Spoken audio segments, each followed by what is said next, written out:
Question number 3, solve the following equation by trial and error method. Trial and error का मतलब होता है यहाँ पे हम वेरिएबल्स की सेपरेट वैल्यू एक एक करके अज्यूम करेंगे और फिर सॉल्व करेंगे। Let's see the first one. First वाले इक्वेशन में 5p + 2 = 17, तो इसमें LHS है 5p + 2 और RHS है 17 और वेरिएबल क्या है इसमें, वेरिएबल है p। तो हम p की वैल्यू अज्यूम करेंगे।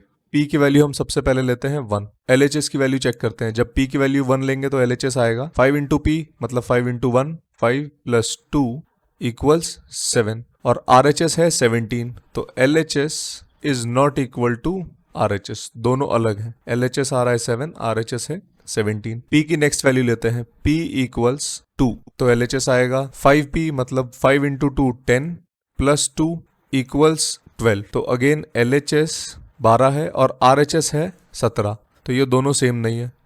नेक्स्ट वैल्यू लेते हैं, p = 3, LHS आएगा 5 × p मतलब 5 × 3 15 + 2, दिस विल बी 17, तो LHS इक्वल आ रहा है RHS के। तो therefore which is the solution?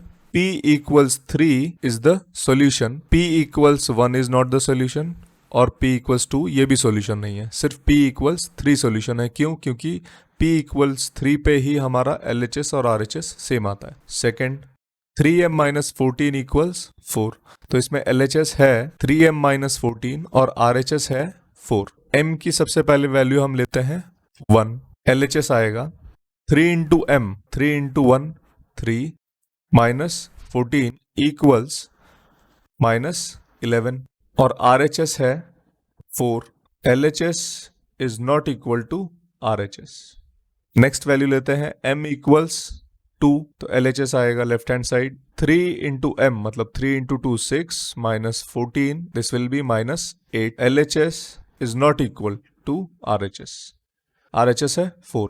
m = 3, तो लेफ्ट हैंड साइड आएगा 3 × m मतलब 3 × 3 9 -14 = -5, LHS is not equal to RHS, LHS आ रहा है -5 और RHS है +4। m = 4, LHS will be 3 × m मतलब 3 × 4 12 -14 = -2, LHS is not equal to RHS, दोनों अलग अलग है। This is also not the solution. m = 5 लेते हैं, तो लेफ्ट हैंड साइड आएगा 3 × m मतलब 3 × 5 15 -14 इज +1, RHS है 4, तो LHS is not equal to RHS।